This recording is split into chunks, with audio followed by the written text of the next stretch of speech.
తాకట్లో ఉన్న బంగారాన్ని విడిపించి ఆ రోజున మార్కెట్ ధర కట్టి మిగిలిన డబ్బును మీకు అందిస్తుంది కొమ్మూరి గోల్డ్.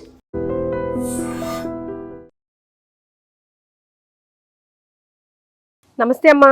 నమస్తే తల్లి. అమ్మ, ఇదివరకు పోపు డబ్బాల్లో అమ్మ వాళ్ళు డబ్బులు జమ చేసుకోవడం, ఒక 10 రూపాయలు అయినా తెలియకుండా దాచుకోవడం అవి చూస్తూ ఉంటుంటాం. మనీ మేనేజ్మెంట్ ఈ టైంలో ఈ జనరేషన్ పీపుల్కి ఎలా చేసుకోవచ్చు అని మీరు టిప్స్ ఇస్తారు? పోపుల డబ్బాలు కాలం వెళ్ళిపోయిందమ్మా. పిల్లలేమో పిగ్గీ బ్యాంక్స్ లో కూడా వేసుకోవడం మానేశారు కదా. అన్ని జీపేలు ఫోన్ పేలే కదమ్మా. అంతే కదా. ఇప్పుడు మనీ మేనేజ్మెంట్ అన్నది అలా చిన్న చిన్న మొత్తాలు దాచటం అనేది కనపడట్లేదు. ఒకప్పుడు పొదుపు మీకు మదుపు అని ప్రభుత్వం ఒక క్యాప్షన్ ఇచ్చి చిన్న మొత్తాలు పొదుపు చేయడం అనే దాన్ని చాలా పెద్దగా పెట్టింది. ఇప్పుడు అది కూడా ఎక్కడా లేదు. నువ్వు 5 పైసలు కూడా అసలు 5 పైసలు లేవనుకో, ఒక 5 రూపాయలు దాచుకోవడానికి కూడా ప్రత్యేకమైనటువంటి అవకాశం లేదు. డిజిటలైజేషన్ వచ్చాక అలాంటి వాళ్ళకి కొంచెం కష్టమే అనుకో, అవన్నీ రావు. అంచేత ఇప్పుడు రేపేదో చెప్తున్నారు కదా, ఎవరు క్యాష్ ఇవ్వడానికి వీల్లేదని. అప్పుడు నేను ఏం చేయాలో నాకు అర్థం కావట్లేదు. అవునమ్మా, ఇదొకటి అసలు 10 రూపీస్ చేంజ్ కూడా ఇవ్వట్లేదు, జీపే అనేస్తున్నారు. అట్లా కాదు, అదొక నేరం కింద పరిగణిస్తారు, ఆర్థిక నేరం కింద క్యాష్ ట్రాన్సాక్షన్ అనేది అంటున్నారు. అట్లా గనక అయినట్టయితే నేను ఇంక ఇంట్లోంచి బయటికి రావడానికి వీల్లేదు. ఎందుకంటే నాకు రాదు, నాకు ఇవేవి రావు. మీ దృష్టి పెట్టలేదు. నాకు దృష్టి పెట్టడం కాదు, అంకెలతో నాకు కొంచెం సమస్య ఉంది, అందువల్ల పొరపాటు చేస్తాను. అదేదో అలాగే దాంతో నాకు అది నచ్చింది. తారే జమీన్ పే అని ఒక సినిమా, వాడికి అంకెలు చూడు కన్ఫ్యూజ్ అయిపోతూ ఉంటాడు, నాకు అలా ఉంటుంది, నాలాంటి వాడు. అంచేత నేను ఒకదానికి అంకెలు వేసేసానంటే ఇంతే సంగతులు. నీకు ఇవ్వాల్సిన డబ్బు ఇంకోళ్ళకి ఇవ్వాల్సింది ఇంకోళ్ళకి ఇచ్చేస్తాను, అయిపోతుంది. లేదమ్మా, నాకు అంకెలు కన్ఫ్యూషన్. అందువల్ల మీరన్నట్టు చిన్న చిన్న మొత్తాలు దాచుకోవడం లేదు. ఈ దాచుకోవడం కాదు కానీ ఇప్పుడు చేయవలసింది ఖర్చు పెట్టడం తగ్గించడం చేయాలి. అదొక్కటే చేయాల్సినటువంటి అన్నీ. అసలు కూర్చొని అసలు ఎన్ని వేలు పోతున్నాయో అర్థం కావట్లేదు. అది వేల మీద వింటున్నాం కదా పని, వేళ మీద పెడుతున్నాం గనక వేలు అని వేలిపోతున్నాయి. అంచేత అట్లా కాకుండా ఖర్చు పెట్టబోయే ముందు ఇది అవసరమా అన్నది ఆలోచించాలి. అంటే అవసరమా చూసుకోండి అనే చెప్పాల్సిన వాళ్ళు కూడా ఇప్పుడు కాకపోతే ఇంకెప్పుడులే చేసుకొని, అట్లాంటప్పుడు ఇంక పొదుపెందుకు అంతంత ఉండి వృధా ఖర్చు పెట్టగలిగినంత సొమ్ము చేతిలో ఉంటే అన్ని రోజులు మనవేనమ్మా, చెప్పండి. అది ఆలోచన వాళ్ళకు ఉండాలి కదా, తప్పనిసరిగా ఉండాల్సినటువంటి అవసరం ఉంది.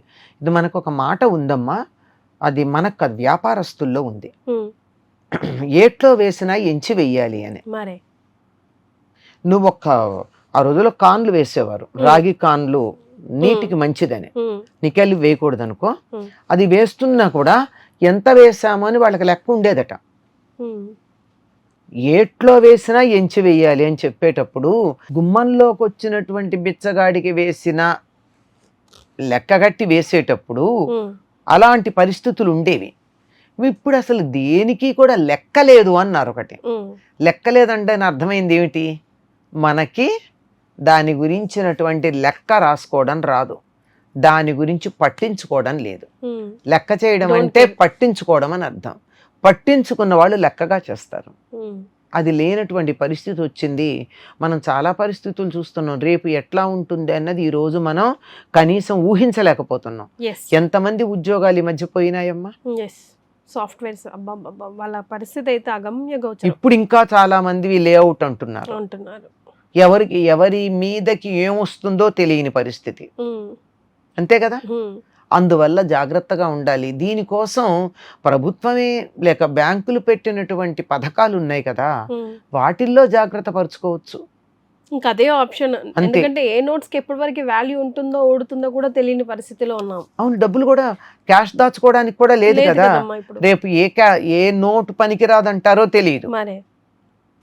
అట్లాంటిది ఎలా చేయాలో తెలియని పరిస్థితుల్లో ఉన్నప్పుడు వస్తువులని పొదుపుగా వాడుకోవడం మొదలుపెట్టిన తర్వాత వస్తువుల దగ్గర జాగ్రత్తగా ఉన్నట్టయితే అవి నిలిచి ఉంటాయి కదమ్మా. ఇప్పుడు వాళ్ళ బియ్యానికి విలువ లేదు అని ఎవరు చెప్పడానికి వీలు లేదు. ఉమ్, 500 రూపాయల నోటు పనికిరాదు అంటే అంటారేమో గాని ఉమ్, బియ్యానికి విలువ లేదని ఎవరు చెప్పగలరమ్మా? మరే అలా వస్తువులు ఏవైతే మనకు ఉపయోగపడతాయో వాటిని జాగ్రత్త చేసుకోవాలి, ఉమ్, వాటిని పొదుపుగా వాడుకోవాలి. మనం వాటిని తయారు చేయలేం గనక వృధా చెయ్యకూడదు. ఎస్ ఉమ్.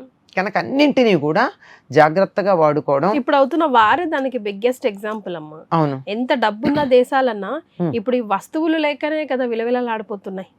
అంతే కదా. చివరికి మన దేశం వారికి వస్తువులు పంపిస్తుంటే మన ఓడలకి మాత్రమే అనుమతి ఇవ్వడం జరుగుతోంది అంటే ఉమ్, అక్కడ తినడానికి తిండి లేని పరిస్థితి కదా. ఉమ్, సలైన్ వాటర్ని మంచినీళ్లుగా మార్చే, అంటే సముద్రపు నీటిని మంచినీళ్లుగా మార్చే ఆ ప్లాంట్ని ధ్వంసం చేశారంటే ఉమ్, తాగడానికి నీళ్లు లేకుండా చేసినట్టే కదా. ఉమ్. అటువంటి పరిస్థితులు రాకుండా మన ప్రభుత్వం చాలా గట్టి చర్యలు తీసుకుంటున్నందుకు ప్రభుత్వానికి ధన్యవాదాలు చెప్పుకోవాలి. మన దగ్గరికి ఏం రావట్లేదు కదా, Yes. మన జోలికి రావట్లేదు. కానీ ప్రభావం మన మీద ఉంది, లేకపోలేదు. ఉమ్, యుద్ధం యొక్క ప్రభావం మన మీద ఉంది. yes. కానీ ఇంత Effect భయంకర అవ్వట్లేదు మనం. ఇంత భయంకరంగా మనకి లేదు. ఆహార ధాన్యాలకు లోటు లేదు, మంచినీళ్లకు లోటు లేదు, ఆఖరికి వంట గ్యాస్ కూడా ఇంట్లో వాడుకునేటందుకు లోటు లేదు. అవునమ్మా. ఏం మిగిలిన వాటిని తగ్గించుకోవచ్చు కదా, ఉమ్, అంతేగాని వాటి మీదే పెట్టుకోవాలని లేదు. కనుక ఉన్న దానిని పొదుపుగా వాడుకోవడం అవసరం. ఎందుకంటే మనకి ఆ ప్రభావం పడకపోవచ్చు. ఒకవేళ ఇది కొనసాగినట్టయితే సంవత్సరాల తరబడి ఉమ్, మన వస్తువులు ఆహార ధాన్యాలు ఉంటే ఉంటాయేమో కానీ మిగిలినటువంటివి లేకపోతే సర్దుబాటు చేసుకోవాల్సిన అవసరం రాదా? definitely గా వస్తుంది. ఇప్పటికే మనం గ్యాస్ జాగ్రత్తగా వాడుకోవాలని చెప్పుకుంటున్నాం, ఉమ్, అవునా కదా? అవునమ్మా. ఈ మాట ముందరి నుంచి చెప్తే అందరికీ అర్థం కాలేదు, ఇప్పుడు కదా ఉమ్, దాని మాట విలువ తెలిసి జాగ్రత్తగా వాడుకోవాలన్న మాట వస్తుంది. ఉమ్, అన్నింటినీ కూడా ఇక నుంచి బయటికి వెళ్ళేటప్పుడు ఒక ఇంట్లోంచి నలుగురు బయటికి వెడుతూ ఉంటే నలుగురు ఒక వాహనంలోనే బయటికి వెళ్ళండి, నలుగురు 4 వాహనాలు ఎందుకు ఉమ్, కదా? yes. కాకపోతే 5-10 నిమిషాలు అటు ఇటు సర్దుబాటు చేసుకోవాలి, ముందే ప్రిపేర్ అయిపోవాలి. సిద్ధపడి ఉండాలి. ఒకవైపుకు వెళ్ళే వాళ్ళంతా ఒకటి ఉండడం, కార్ పూలింగ్ లాంటివి, ఇలాంటివన్నీ మనం అమల్లో పెట్టుకున్నట్టయితే ఎంత బాగుంటుంది. ప్రమాదం వస్తేనే మనకు కూడా తెలుస్తుంది కదమ్మా. లేకుండా కూడా బుద్ధున్న వాళ్ళు ముందరి నుంచి ఆలోచిస్తారు, అవసరం వచ్చిన తర్వాత ఆలోచించే వాళ్ళు సామాన్యులు. కానీ వాళ్ళని అయినా కానీ బుద్ధి రాని వాళ్ళు అధమాలు. అదే కదమ్మా. ఉమ్. ముందు నుంచి ఇంట్లో పెద్దవాళ్ళు ఏ చెప్పినా మంచికే చెప్తారు, హెచ్చరిస్తూ ఉంటారు. కానీ చాదేస్తామని కొట్టేస్తాంగా, ఎక్కడ వింటాం గనక. వింటే విన్నాం కదా. ఇది అందుకే పరిస్థితి లేదు. జాగ్రత్తగా ఉండాలి. ఒకటే చెప్పేవాళ్ళు మా చిన్నప్పుడు మేము విన్న మాట ఏమిటంటే వృధా చెయ్యొద్దు, కావలసినంత వాడుకోండి. ఎందుకు వృధా చేయకూడదు? ఏం నీళ్లు ఉన్నాయి కదా, ఎందుకు? నువ్వు ఒక్క నీటి చుక్కను తయారు చేయగలవా? మరి చేయలేవు కదా. నువ్వు చెయ్యలేని వస్తువు నీకు ప్రకృతి ఇచ్చినప్పుడు దాన్ని నువ్వు వృధా చేయొద్దు అని చెప్పారు. అది బుర్రలో నాటుకుపోయింది అంతే. అది అందరికి ఇది నాటుకుపోవాలమ్మా. అట్లాగే అదేండి ఈ రోజుల్లో చాలా అందరికి simple నువ్వు తయారు చేయలేని వస్తువు నీకు వాడుకోవడానికి అందుబాటులోకి వచ్చినప్పుడు ఎంత కావాలో అంతా వాడుకో. ఒక్క చుక్క కూడా, ఒక్క అన్నం మెతుకు కానీ, ఒక ఆహార పదార్థంలో ఇంత భాగం కానీ, ఒక నీటి చుక్క కానీ, ఒక బట్ట ముక్క కానీ దేన్ని కూడా వృధా చేయొద్దు. నువ్వు తయారు చెయ్యలేవు. లక్షల డబ్బు అక్కడ కాగితం ముక్కలు అక్కడ పెట్టి నోట్లు అక్కడ పెడితే కూడా నువ్వు ఒక నీటి చుక్కను తయారు చేయగలవా? మరి ఇది మనసులోకి రావాలి. ఎస్. ప్రతి గింజని, ప్రతి నీటి చుక్కని, ప్రతి ఆయిల్ చుక్కని, పెట్రోల్ కానీ వాట్ ఎవర్ ఇట్ ఈస్, వీటన్నింటినీ కూడా నువ్వు తయారు చేయలేనప్పుడు అందుబాటులో ఉన్నాయి గనక చక్కగా కావలసినంత ఉపయోగించుకో. ధన్యవాదాలు చెప్పుకుంటూ థ్యాంక్ఫుల్గా ఉపయోగించుకో, కానీ వృధా చేయకు. గ్రాటిట్యూడ్ చాలా ఇంపార్టెంట్. వెరీ వెల్ సెడ్ అమ్మా. Super. Thank you so much. And for more videos, Please subscribe to iDream. Please subscribe to iDream. Please subscribe iDream. And please subscribe to iDream. For more videos, subscribe to iDream. please like, share and subscribe to the channel. Congratulations, iDream. Subscribe to iDream. Subscribe to iDream.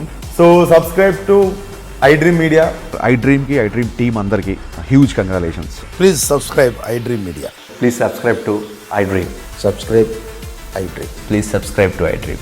I dream అంటే నా కళల ఛానల్ను subscribe చేసుకున్న నోరు తిరుగుతలేదు. మీరైతే గంట గుర్తు కొట్టండి. For more such videos, please subscribe to iDream. Subscribe to iDream. Please subscribe to iDream. Please subscribe iDream Media. Please do subscribe to iDream. Please subscribe to iDream Media. For best entertainment and information, please subscribe iDream. And don't forget to subscribe to iDream.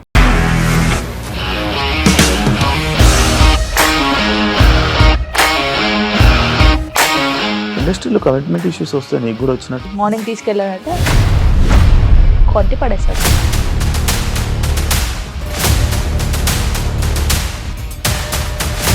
ఒక్కళ్ళు కూడా చూడలేదు ఈ cinema అని చెప్పడానికి కూడా చాలా ధైర్యం కావాలి. అది నిజం కదా, దాంట్లో ధైర్యం ఏంటి? ఇది నెక్స్ట్ డే ప్లేట్ మార్చేస్తే తప్పు కదా. As of now we are comfortable this అని నేను అనుకుంటున్నాను. రష్మిక గారిది మీది ఒకే ఊరు అంట కదా.